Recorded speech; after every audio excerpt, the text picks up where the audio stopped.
Boa noite, Brasil. Eu sou Daniela Zupo, muito prazer. Se você não me conhece, você está no canal mais cult do Brasil. Aqui não tem lacração, só furo jornalístico. Por aqui só papos firmes, muita música, literatura e cultura pop. Dê um rolê para nos conhecer melhor. O canal Daniela Zupo tem um apoio cultural, grupo Fred Isaac, pensamos em tudo. Bem-vindos, Marcelo Frois e Ageu Marques, meus chapas e parceiros. Eu posso dizer desse já histórico Boteco dos Beatles, o programa que furou a bitomania nacional e o Fantástico, claro, entrevistando o brasileiro que gravou com Paul McCartney. Já sabemos aqui, se você nos acompanha também já sabe, que ele, para os íntimos ou quase íntimos, é o Mr. P, não é isso, rapazes? Mr. P. Mr. P. Como é que vocês têm passado? Eu ando rouca, ando com uma faringite, mas, portanto, a palavra hoje é excepcionalmente mais de vocês, né?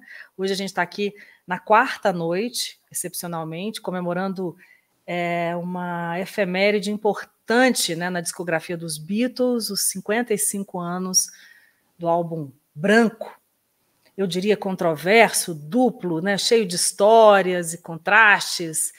E a gente vai falar um pouco sobre esse disco, sobre as curiosidades, as histórias, né, que são muitas por trás dessas canções. Afinal, a gente está falando aí da simbologia de um álbum icônico por várias razões. A gente vai falar de todas delas. E na sequência, a gente vai falar também sobre outra efeméride associada a esse disco, que são os 15 anos de lançamento do álbum Branco, do tributo, né, ao álbum Branco, produzido pelo Marcelo Frois, que reuniu aí um grande elenco para gravar as músicas do álbum, incluindo o nosso glorioso e querido Ageu Marques.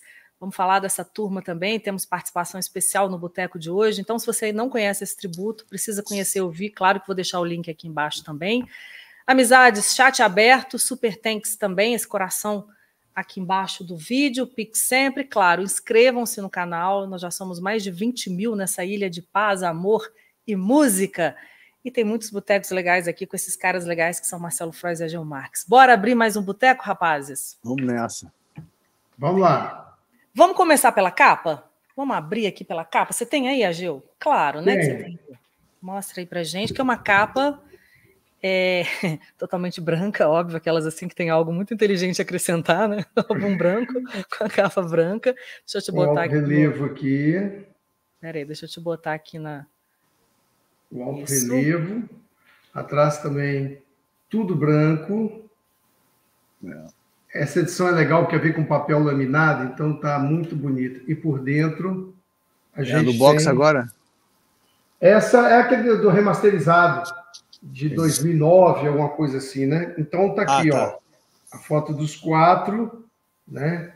Ou seja, ficou muito bonito esse negócio. É igual esse daqui, né? Que saiu a caixinha, essa caixinha daqui, ó, a caixinha dos CDs remasterizados, né? Na época saiu uma caixona com os discos. Eu, na época, não estava curtindo vinil. E quando eu resolvi passar para o vinil, eu já não achei a caixa inteira mais, que vinha toda bonitinha, vinha com livreto e tal. Que é a mesma coisa do CD, no fim das contas, né? Uhum. E agora, com esse acabamento maravilhoso desse master, a capa do... Eu não comprei o outro, não. O remix eu não comprei e não vou comprar. Eu ouvi no Spotify e tal, algumas coisas, ouvi no estúdio, para poder comparar com esse aqui. Achei que, a princípio, não estou pensando em comprar, não. Estou relutante. E a capa é totalmente inusitada, cara. Assim, a gente está aqui com ela no fundo, quer dizer, olha só, The Beatles, vou falar mais uma obviedade, mas vocês me perdoem, tem umas obviedades assim que acho que é legal a gente colocar, né? Porque me chama atenção. Que não é a gente fala álbum branco, mas não é álbum branco, né? Isso não, foi não é o título oficial. A gente está vendo aqui no fundo, que é a capa, né? The Beatles, aliás, bem discreto, né? E essa a maneira como ele ficou conhecido, né? Justamente por esse branco. Desde aí, que saiu. Desde que saiu, né? Como as coletâneas, né, Frois? Também.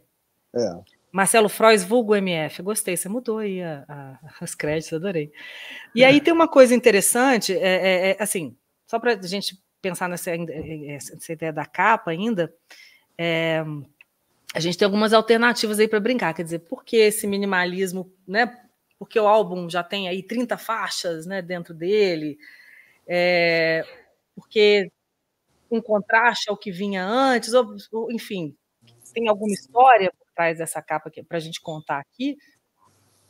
Elas assim, não, vamos fazer branco, faltou ideia. Tem alguma coisa, Frois, aí, uma história boa? Olha, com certeza tem, mas eu não lembro, não. I don't remember. Eu não fiz o dever de casa. Eu não fiz o dever de casa, não fui ler. Na verdade, eles estavam... Ou seja, os caras vinham de uma onda, né, do filme Magical Mystery Tour, um pouco antes do Sgt. Pepper's, que teve aquela capa que já havia revolucionado tudo, né? Uma capa super colorida, com aquele tanto de gente, né? Não vou falar poluída, não, porque a capa é sensacional do Sgt. Pepper. Psicodélica, né? Psicodélica. Depois veio o Magical Mystery Tour, o filme, que veio os compactos e foi lançado nos Estados Unidos. A capa amarela, né? Com aquele encarte maravilhoso do filme dentro, ou seja, tudo psicodélico. Eu acho que não tinha como colorir mais. Talvez alguém deva ter pensado, olha, não tem como seguir essa onda aqui, porque vocês já coloriram tudo. Alguém deve ter falado assim, poxa, vamos radicalmente para o outro lado, vamos deixar essa coisa monocromática, preto e branco. Alguém deve ter falado, por que não fazer tudo branco? Uhum. Os caras tinham vindo da Índia, você vê a maior parte das fotos, aquela coisa toda, todo mundo de branco, né?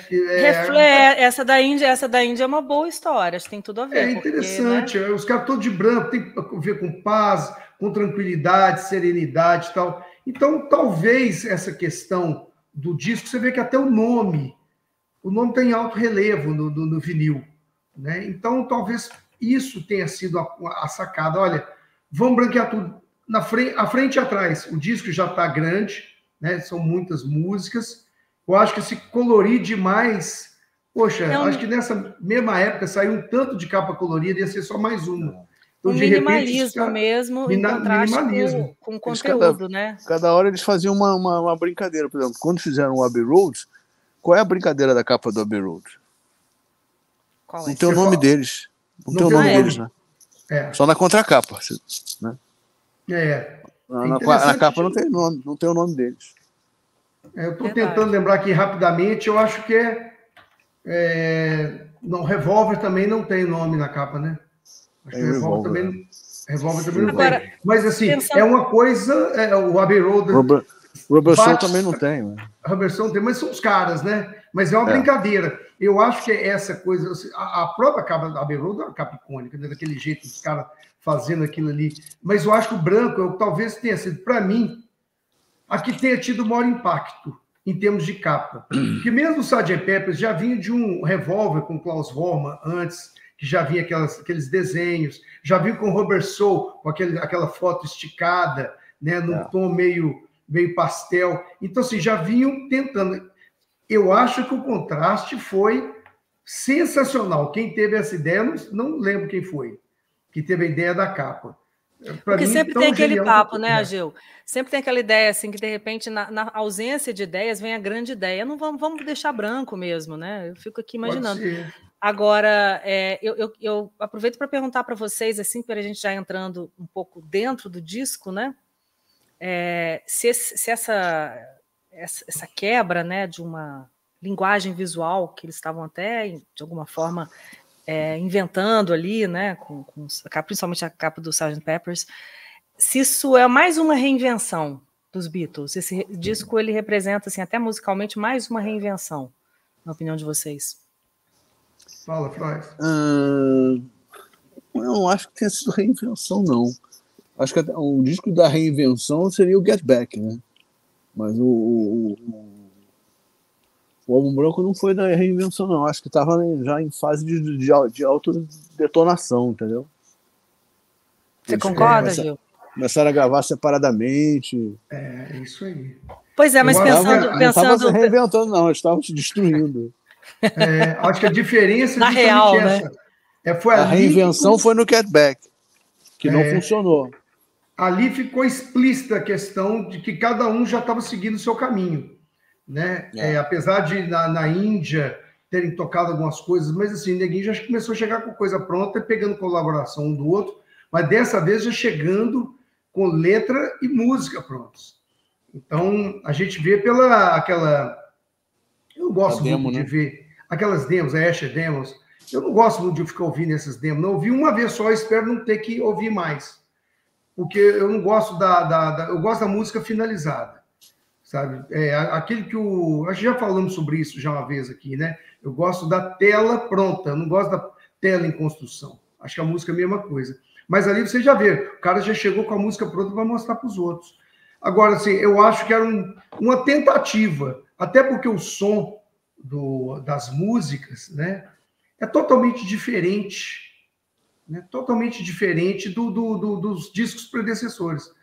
Você pega ali o Sgt. Pepper, toda aquela grandiosidade, o Magical Mystery Tour, né, com toda aquela produção, a coisa psicodélica, as viagens e tal. Você vê que isso tem muito menos no Álbum Branco. Já é uma primeira tentativa de se fazer né, uma coisa mais simples. Talvez, não sei se nesse tem sentido, nesse sentido, né? É uma mudança, né? Quer dizer, pode não ser uma reinvenção, mas tem uma mudança clara ali, seja estética, seja tamanho do disco.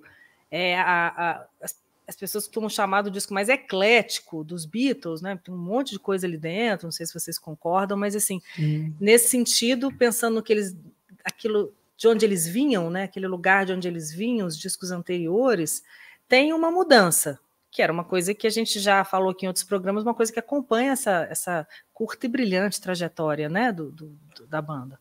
Mas ali o que eu sinto no Álbum Branco é que eles estão tocando instrumentos de verdade, né? Não tem aquela coisa do Sgt. Pepper de você ouvir e não saber o que tá rolando ali no fundo, de tanto efeito, de tanta brincadeira com fita, de loop e de fita que toca ao contrário, etc. Ali no álbum Branco você vê que os caras estão tocando de verdade, entendeu? Você ouve o violão, você ouve a guitarra, você ouve o piano, você sabe identificar os instrumentos clássicos, todos estão ali.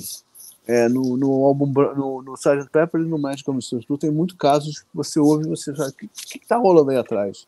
Que instrumento é esse? Que instrumento é esse? Entendi. Então ele é mais limpo, eu acho que ele volta nesse ponto. Eu acho que o Get Back, que o Marcelo falou, ele realmente é uma volta intencional, né? Ao passado. Poxa, vamos voltar naquele...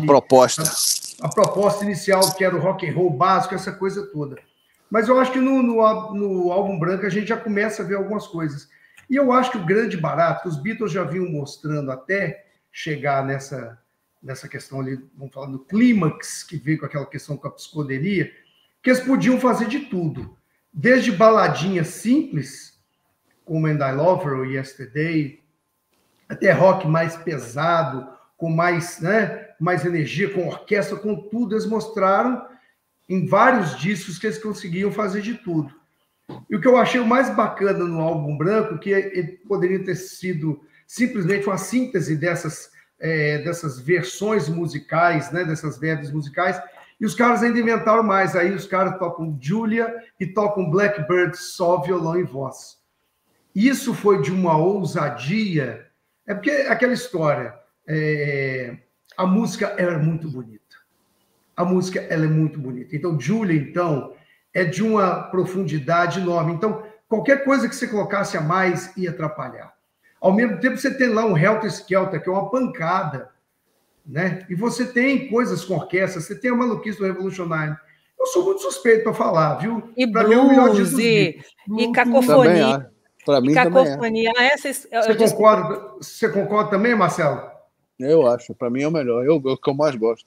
Para mim também. Eu sou suspeito para falar do Álbum Branco, porque eu sou absolutamente apaixonado com ele. Absolutamente. Eu acho tudo bom. Eu ouço até Revolutionário quando eu estou ouvindo. Não é a minha primeira escolha para ouvir qualquer outra coisa, mas quando eu estou ouvindo, eu não pulo Revolutionário. Eu estou aqui botando a pergunta para a galera também, já que vocês dois me surpreenderam aqui agora, hein? Não achei que vocês iam combinar nessa aí, não, ó.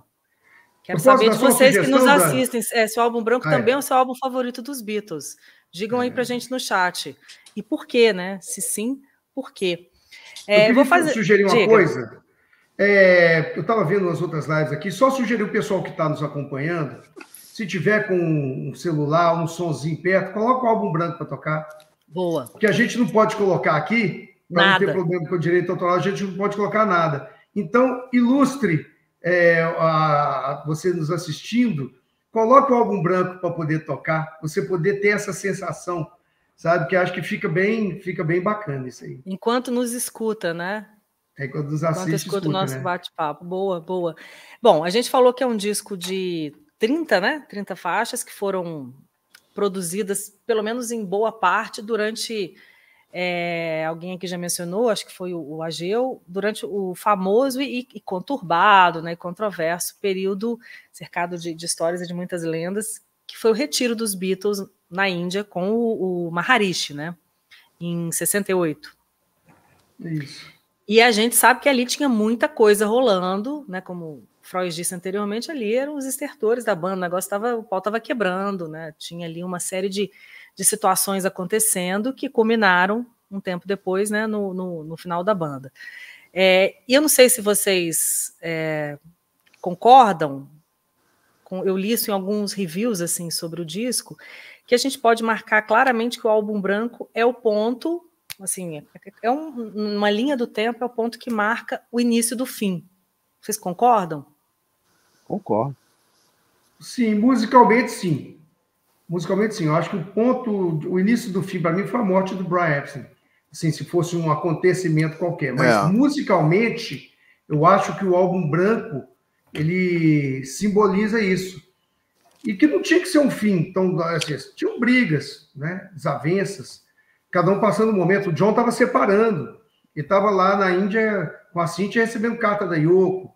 Né? Então, assim, o Paul já estava naquela ali com a Jane Asher. Daqui a pouco já estava no fim também. O Ringo detestando a comida.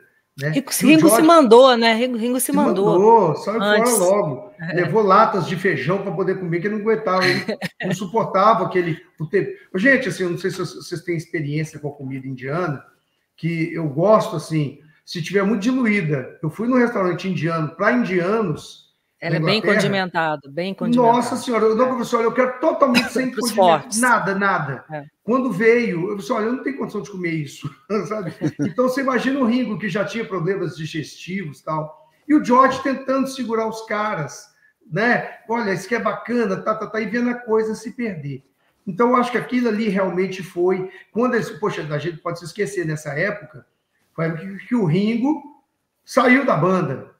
Né? Ele saiu, falou para todo mundo, gente, aquela história famosa dele bater na porta de cada um, acho que vocês três estão numa boa, achava que fosse vocês três, né? Então, assim, ele estava saindo. Ele saiu do retiro, ele saiu da banda, pegou suas latas de feijão, ele estava ali. Ele estava. Então, assim, eu acho que realmente eu acho que é o início do fim, sim, viu, Dan? Uhum. Tinha muita coisa rolando. Vocês lembraram aí do início do relacionamento do John com a Yoko, a morte do Brian, né, Epstein, né? A história com o Maharishi, que foi bem complicada, bem né, polêmica, controversa, enfim. Eu acho que, e também acho que esse álbum, de alguma forma, e esse momento, a gente está falando de 1968, só para fazer um desenho histórico aqui bem rápido e a gente passar para as faixas.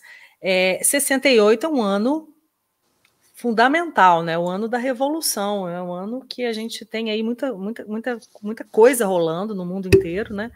E eu acho também que o álbum branco ele reflete isso, né?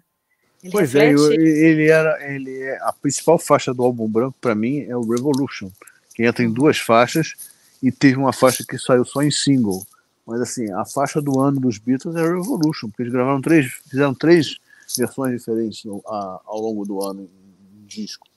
Então, o que rolou lá em maio de 68, em Paris, atingiu eles em cheio quando eles entraram no estúdio pela primeira vez, ainda em maio de 68, para começar a gravar o disco.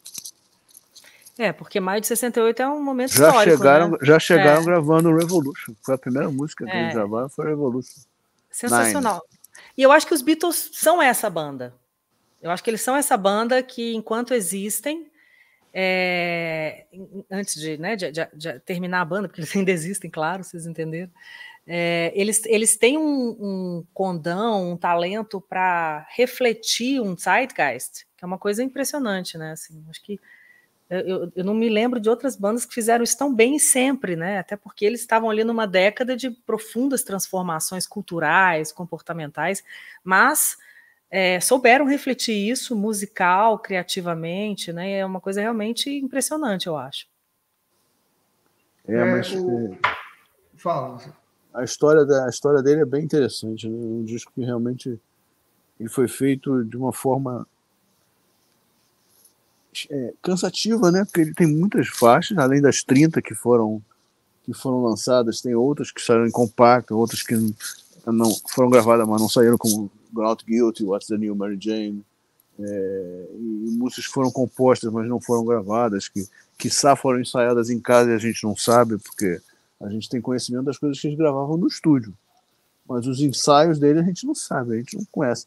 Raramente pintou alguma coisa de caseira dos Beatles, como foi a fita do álbum branco, né? Do demo do álbum branco. Mas assim, a vida deles de ensaio a gente não sabe o que rolava nos ensaios, né?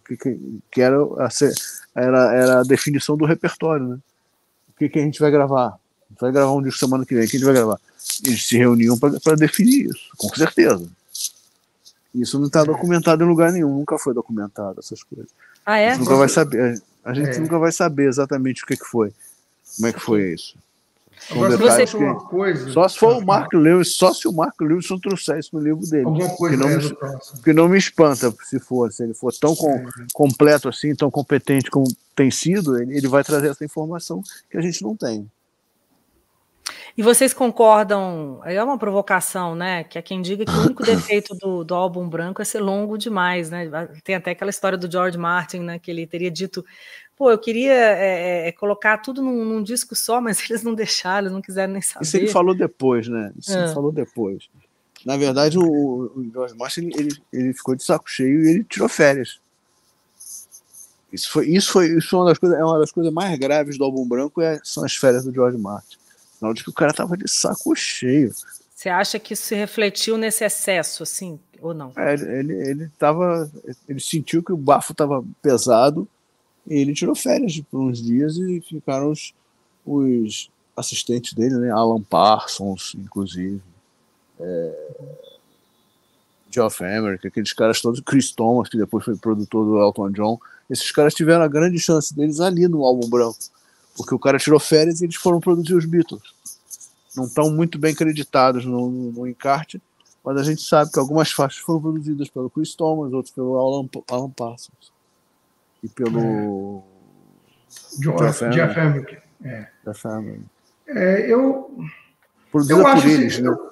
Por eles eu gosto do tamanho do álbum branco. Não sei se é porque eu conheci ele dessa maneira, que é a coisa que o Ringo fala no Anthology, Whiter, né? Ou seja, um e outro, lançado como dois, mas eu acho que é uma das belezas dele, justamente o fato, eu acho que o disco é tão bom que não dá vontade de parar de ouvir. E assim, você não tem que, sabe, você não tem que voltar para ouvir de... Poxa, músicas novas.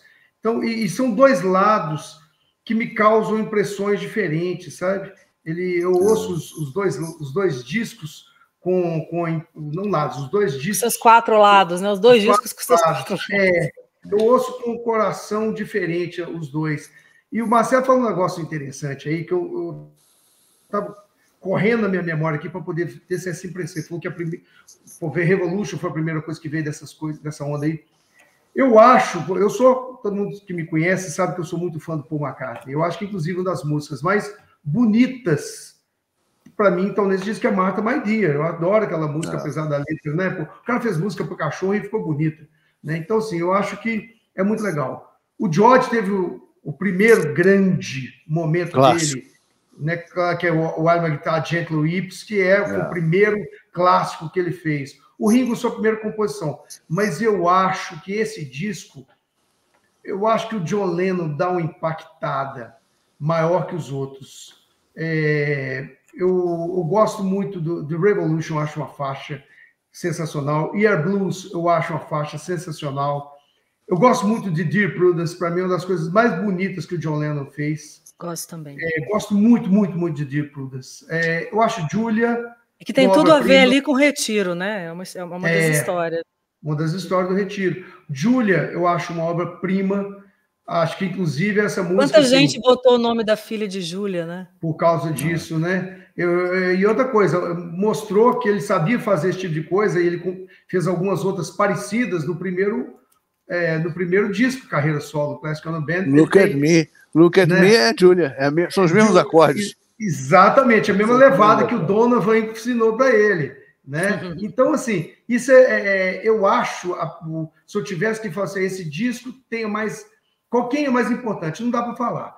Mas talvez o John Lennon tivesse 1 ou 2 centímetros na frente dos outros, porque realmente eu acho que, talvez até pelo conflito que ele estava vivendo, o cara estava num casamento, tentando ali, né, com a Cíntia, foi para a Índia ver se reatava alguma coisa, mas estava recebendo as cartas da Yoko, quando volta já decidido a chutar o balde e vamos que vamos, e vou encarar essa aqui agora, essa mulher tomou conta da minha vida. Então, eu acho que o Álbum Branco, essa força musical desse conflito que ele estava tendo, está aí bem expressa nesse disco.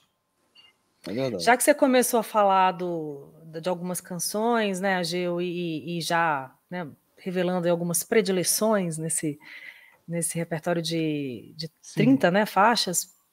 Vai querer fazer um faixa a faixa agora? Não, bicho, claro que não, né? Eu ia dizer, não, vulgo MF, no way. Não, eu ia dizer justamente isso. É claro que nesse programa a gente não vai fazer um faixa a faixa de 30 faixas, não dá. Porque, né, todo mundo tem mais o que fazer, enfim, também porque vai ficando muito longo e a gente gosta de deixar vocês na saudade.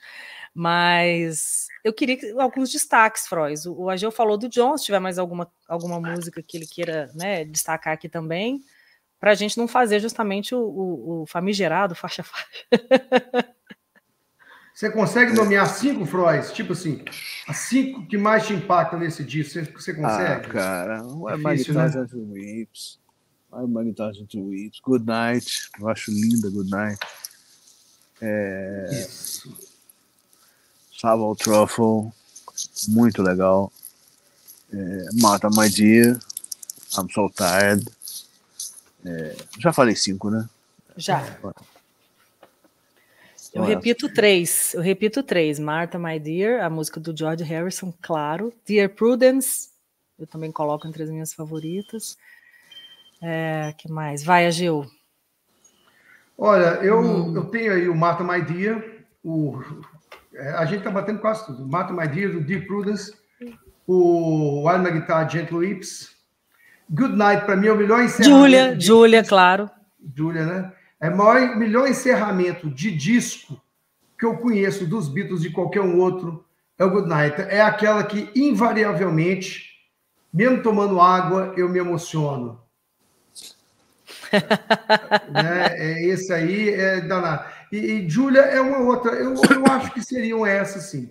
Eu acho que seriam as minhas 5. Eu acho que a gente pode fazer um formato diferente, não fazer um faixa-faixa. E já que a gente falou tanto do Martha My Dear, deixa eu chamar aqui, já passando um pouquinho para outra efeméride, depois a gente volta para o Álbum Branco, só para a gente dar um rolê. Vamos falar do tributo, né, que o Frois produziu há 15 anos, Frois. Exatamente, há 15 anos, ele saiu há 15 anos. Com versões originais, né? Ou seja, nada de... Você está com ele aí, Frois? Não estou com ele na minha frente, não. Mas eu estou. Vai falando. Você tem? Aí, então fala que eu ia buscar o meu. Não, pode pegar. Então, peraí. Eu tenho ele aqui, ó. Peraí que eu tenho ele aqui também. Eu tenho de um outro jeito. Let me try. Vamos lá. Vou mostrar aqui enquanto a gente fala. Olha aí. Tá ele aí, Frois. Essa parte branca... Essa é a versão indie. Uhum.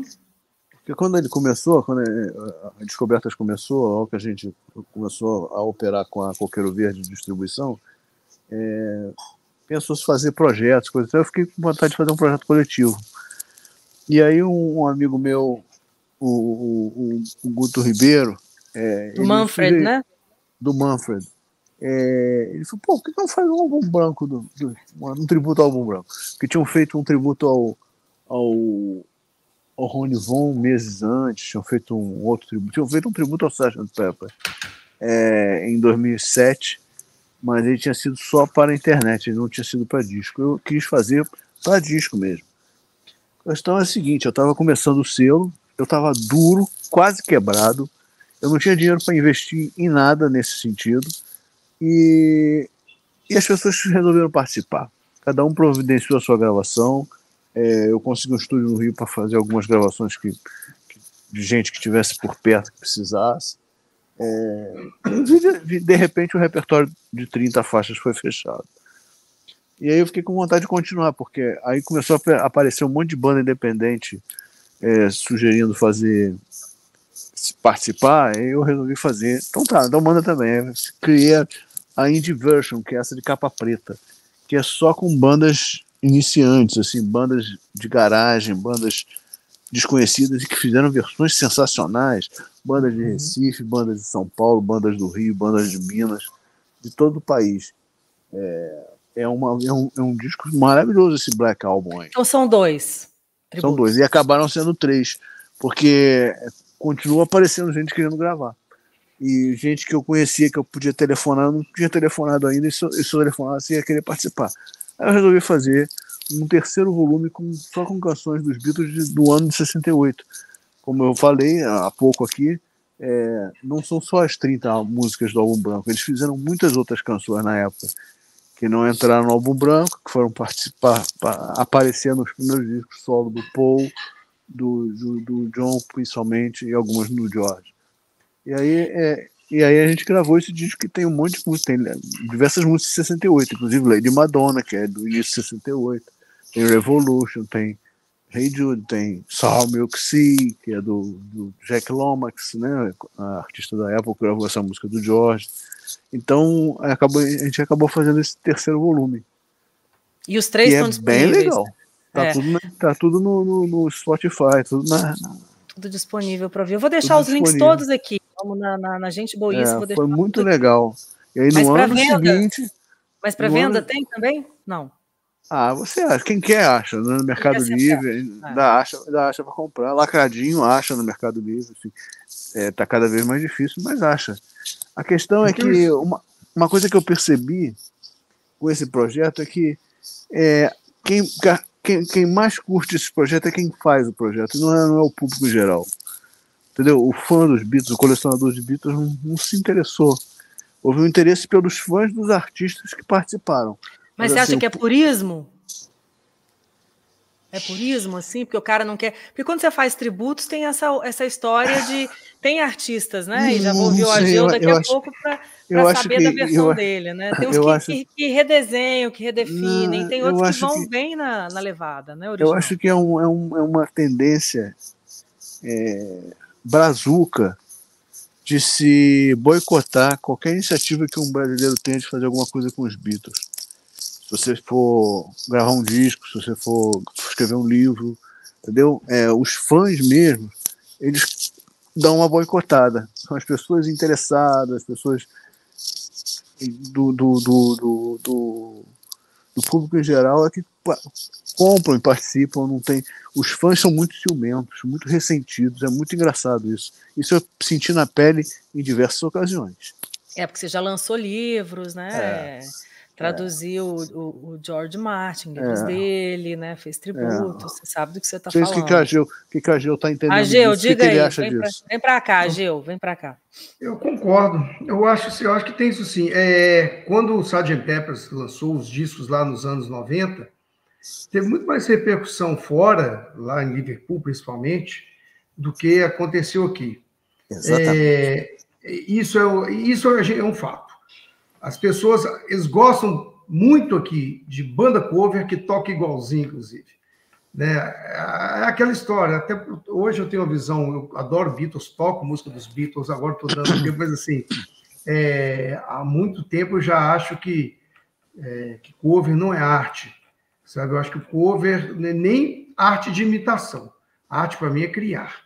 E apesar do Sgt. Pepper ter feito um trabalho bacana, de ter, né, aqueles arranjos daquelas músicas que até então eram inéditas, foi muito legal, mas eu acho que cover não é isso. Em relação à questão desse disco, eu tive o prazer de participar. Foi um dos presentes que o Marcelo Você me deu. gravou o Honey Pie, né? Honey Pie junto com o Flávio Venturini. Com o Flávio Venturini. Uhum. Foi interessante que essa faixa, eu praticamente fiz ela toda. O Flávio, no fim, só colocou o órgão e botou a voz. Ele, na época, ele deu uma torcida de cara assim, poxa, a música do segundo disco, e aquela que eu, poxa, podia ter colocado a música, né, lá do primeiro disco, alguma coisa. Eu disse, cara, mas aí que tá a grande oportunidade. Essa música, e para mim, falando sério, que eu não sei se é questão de purismo, eu sempre tive essa questão de versão. Até quando eu fiz isso daqui, eu ainda tinha uma questão que me incomodava. Eu pensei, tá aí uma grande oportunidade de eu fazer isso da minha maneira e eu quero ver como é que eu vou me sentir. Cara, eu adorei. O solo que você puxou de Give Me The Answer foi fantástico. Aquele meio que eu botei foi o Pedro Aristides que fez o trombone, né? Que ele começou com veio o Give Me The Answer e depois vem uma outra que eu não lembro qual que é que é o NM64, não lembro o que eu misturei. Mas foi alguma coisa parecida. Isso eu fiz o piano, Paulinho Carvalho fez o baixo e tal. Foi muito legal. O Flávio adorou o resultado. Eu disse, cara, acho que se fosse uma outra, talvez a gente não teria sido tão bacana quanto foi essa daqui. O único erro que eu acho que eu cometi aqui foi na bateria, na levada, que eu tentei fazer um negócio mais pro jazz, e eu devia ter mantido um shufflezinho, mas assim, já foi, acabou. É bom demais. Agora, eu acho que a questão do disco, Freud, em relação a esse aqui ou outros projetos, qualquer um que viesse naquela época, eu não sei se traria grande impacto. E, na verdade, nós estávamos em plena mudança. O Neguinho se vangloriava de ter um pendrive que tinha 2.000 músicas. Então, eles já estavam naquele processo de contexto, né, Gil, ali? O contexto. O povo já não estava começando a descolar dessa coisa do disco, né? Porque o disco é a impressão daquele momento dos artistas ou do artista.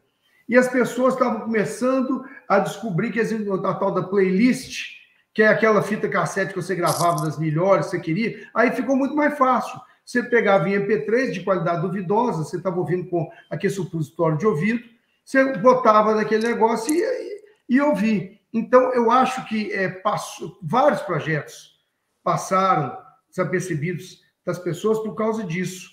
E eu acho esses projetos, assim como o de 69, que quando foi... é mais atrevido ainda, né? Mais atrevido, mas eu achei sensacional. Eu acho que quem tiver oportunidade, aqueles fãs dos Beatles, que não sabem, tem gente que não sabe que isso existiu, sabe? Tiver a fim de ver, tem tanta gente bacana aqui, gente que começou vamos até ler um pouquinho. Você está com o encarte aí? Tem Zé Ramalho com a versão arrasadora de Dear Prudence, né? Assim, que é uma das minhas favoritas desse disco também. Deixa eu pegar aqui, peraí. While My Guitar Gently Weeps é o Manfred, né? A gente tem tem umas curiosidades, né? Assim, a Silvinha Araújo foi a última que gravou Blackbird, foi a última gravação dela em estúdio, né, Frois? Foi a última gravação dela na vida dela. E é linda, parece Karen Carpenter cantando. Ficou linda essa gravação. Ageu e Flávio, como a gente falou, Pato Fu, que fez Birthday. Andrés Kisser, que eu adoro, né? A versão dele. Autoramos também está aqui, Cachorro Grande.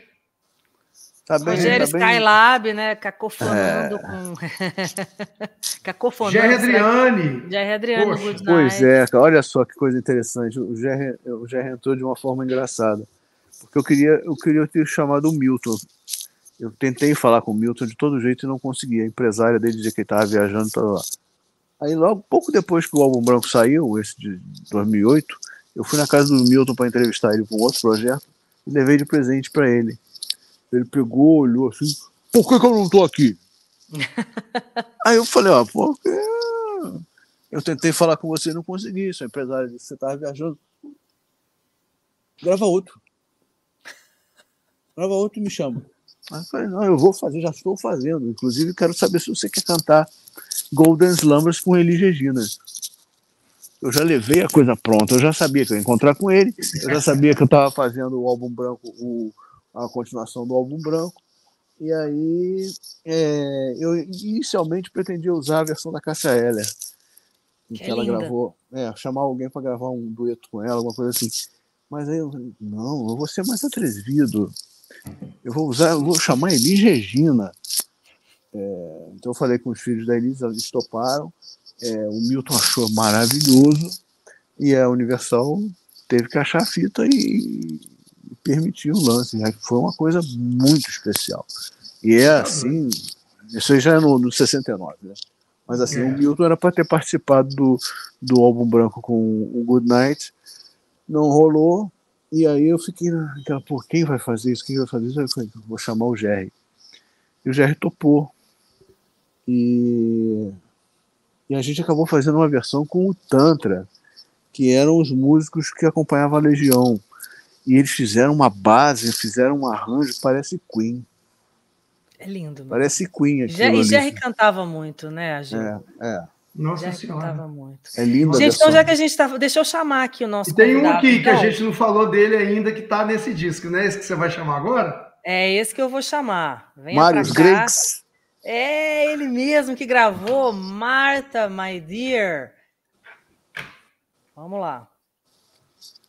Olá, Daniela Zuppo, meu guru Marcelo Frois e meu colega de sala de aula na faculdade Beatles, Ageu Marques, meus respeitos.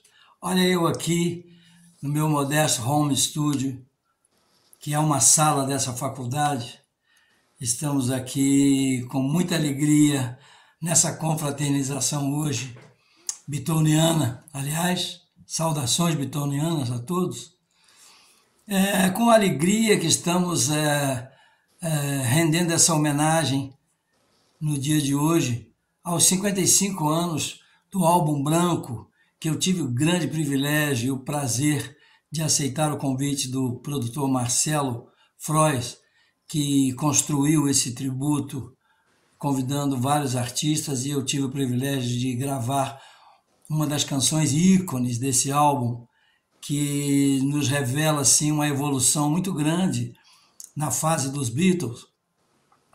E realmente é impressionante o repertório desse álbum, que eu considero um dos melhores da carreira dos Beatles. Então, eu fui lá naquele momento, fui com o Rubens de Souza para o estúdio dele, que é um estúdio home também, e nós dois fizemos, revelando essa nossa versão para o Martha, My Dear, na qual eu tenho muito orgulho e muito prazer. Então, daqui, mando aquele abraço a vocês todos, com mais uma saudação beatoniana. Valeu, pessoal! Valeu! Valeu, Márcio, querido. Saudações beatonianas. Vamos usar aqui agora no Boteco. Esse é uma pessoa sensacional. Participou da BH Beatle Week várias vezes. E era um barato. Beatle-maníaco, né, Ageu? Ele é um super fã, ele não perde um boteco. Ele é super Paul-maníaco. Né? A gente já chamou ele para participar ao vivo. Um dia ele vem. E tem umas histórias. Na BH Beatle Week, cada artista tinha que tocar 3 músicas. Por ele só tocava Beatles. Pô, Marcinho, você tem que tocar música sua também e tal. É um doce, nunca recusou um convite. Ele é bitomaníaco mesmo. Essa faixa de Martha, My Dear, ele tem uma banda que fez, Grayskulls, uma coisa assim. Grayskulls, onde ele toca tudo. Eu ouvi essa fita uns 20 anos atrás, eu recebi de presente dele. É maravilhoso.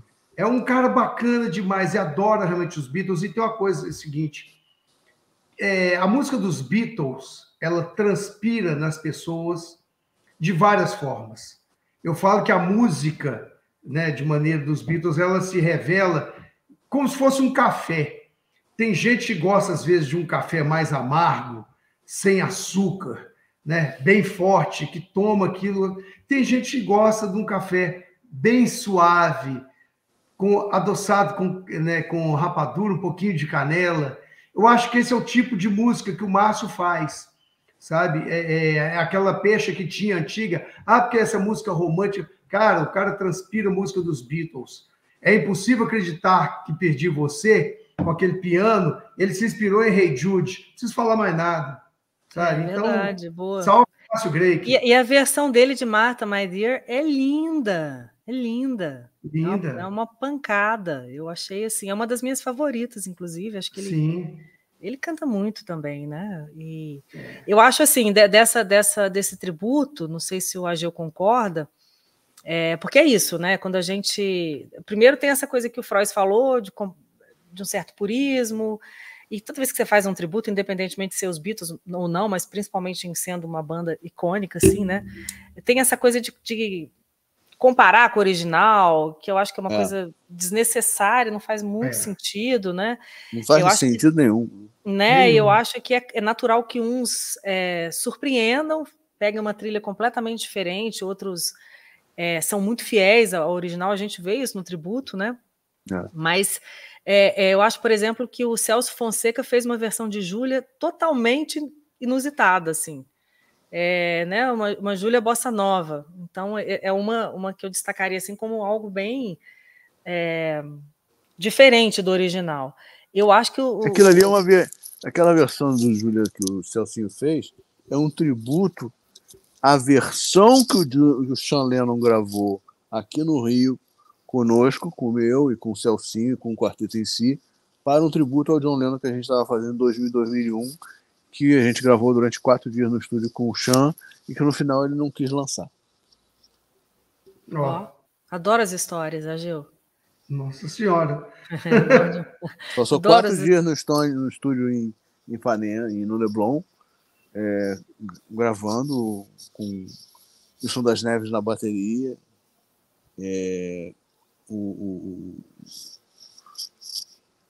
o neto do Tom Jobim tocando piano, Daniel Jobim, foi maravilhoso. E o quarteto em si, que ele era fã do quarteto em si. Quando ele soube que estava rolando esse tributo, quando ele veio ao Rio fazer o show no Free Jazz Festival, eu não falei nada. Que a gente saiu para jantar com o Arnaldo Batista. Eu não comentei absolutamente nada que estava rolando esse tributo, porque eu sabia que ele tinha um monte de treta com falar do pai dele, mexer no assunto do pai dele. Ele ficava nervosinho. Então eu não falei nada. Mas o Daniel era muito amigo dele e falou quando eles foram para Bahia, depois do show, depois da gente ter convivido aqui, ele foi para Bahia. Aí depois eu achando que ele já estava indo embora, já estava longe daqui, ele tá no Rio, chegou no Rio e amanhã ele vai para o estúdio que ele quer participar do tributo. Eu não acreditei, cara. E o cara ficou 4 dias, pediu só, você consegue o quarteto em si? Eu tinha o telefone da empresária do quarteto em si, liguei. Será que elas poderiam ir no estúdio amanhã gravar com o filho do John Lennon? Na hora. Apareceram no estúdio, gravaram. Quer dizer, foram 4 dias de trabalho, maravilhoso, sensacional. Mas, no final das contas, ele desistiu de lançar. Aí o Celso, quando passados 7, 8 anos, quando a gente foi fazer o álbum branco, eu falei, Celcinho, grava aí o Julia. E ele fez. Olha, que história incrível. Que história incrível. Faz que dia que você vai escrever um livro sobre essas histórias? O Boteco está lucrando, né, Ageu? Mas. Puxa vida. Você sabia dessa história, não, Ageu? Disso não.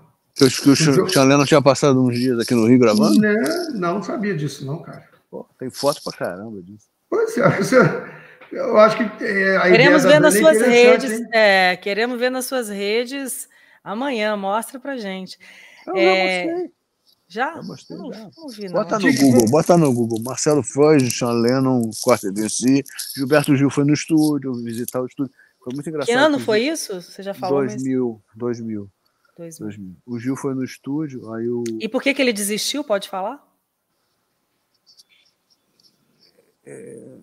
Eu acho que a Yoko deve ter falado, meu filho, você nunca gravou coisa do seu pai, você vai gravar para um selo brasileiro, você tem que gravar isso para um selo.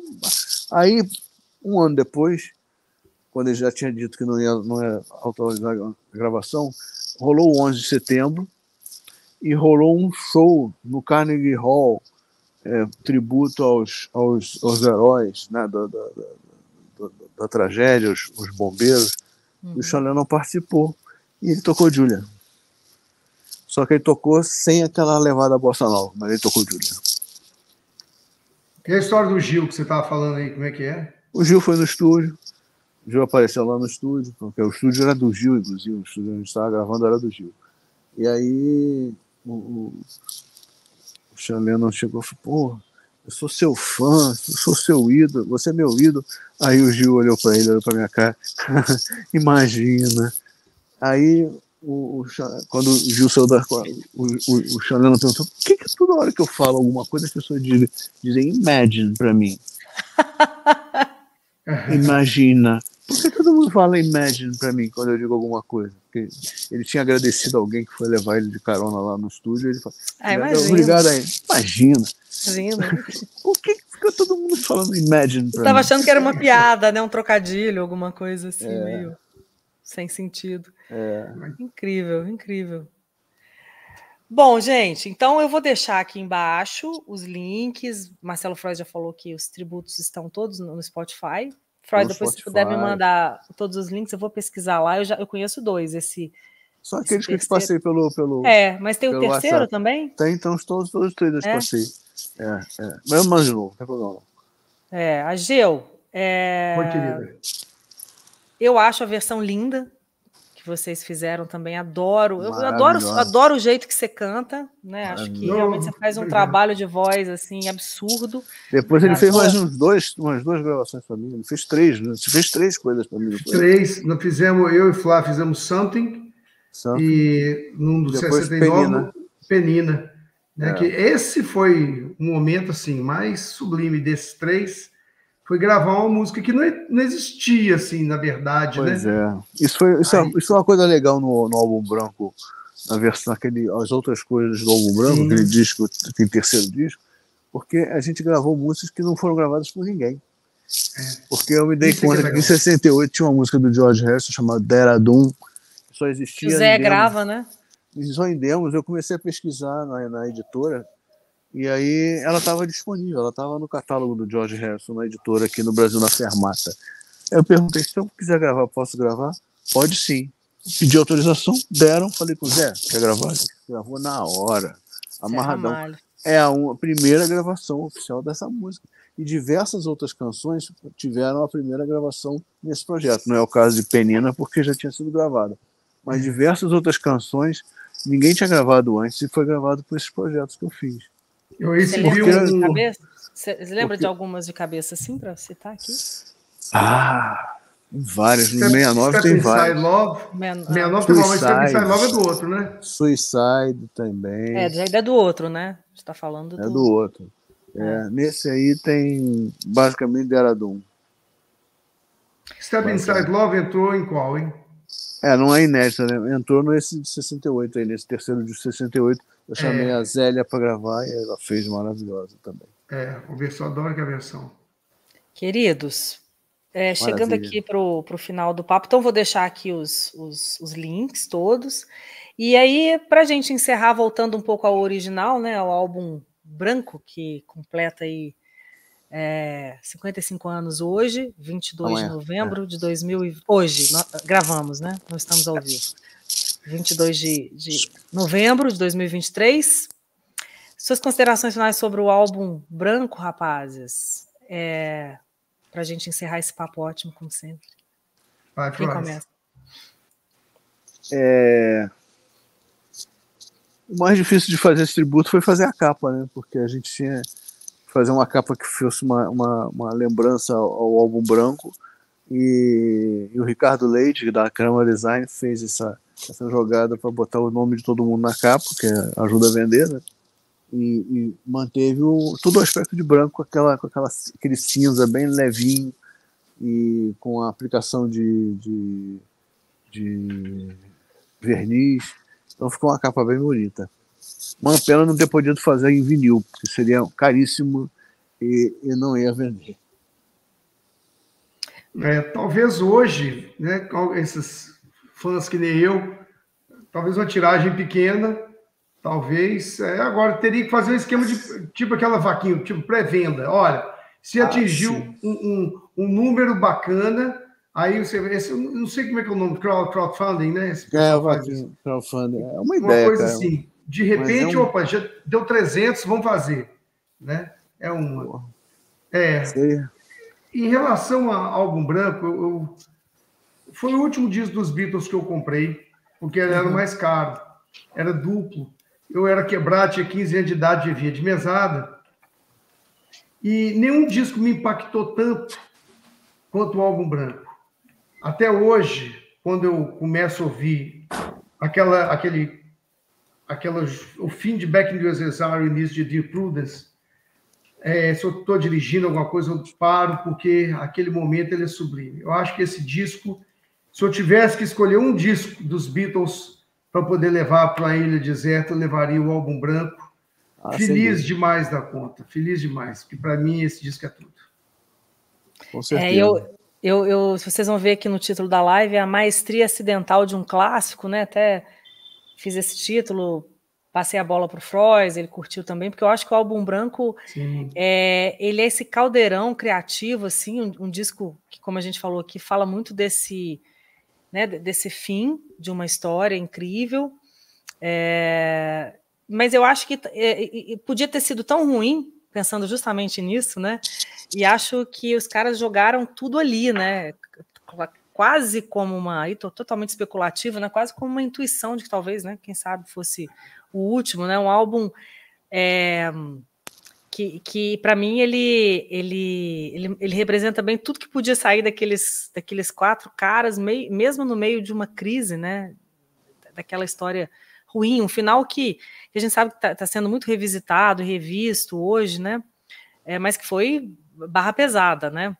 Aliás, quero deixar aqui a dica, o papo, mais uma vez, né, que a gente sabe que sempre tem gente nova chegando, o papo com o biógrafo dos Beatles que a gente teve aqui no Boteco, Peter Doggett, que é um documento histórico justamente sobre esse período, sem revisionismos, né? Ele vai falar aí de tudo isso que antecedeu, que é esse momento que a gente está falando hoje, e o que veio depois, todas as batalhas, né? O autor de A Batalha pela Alma dos Beatles.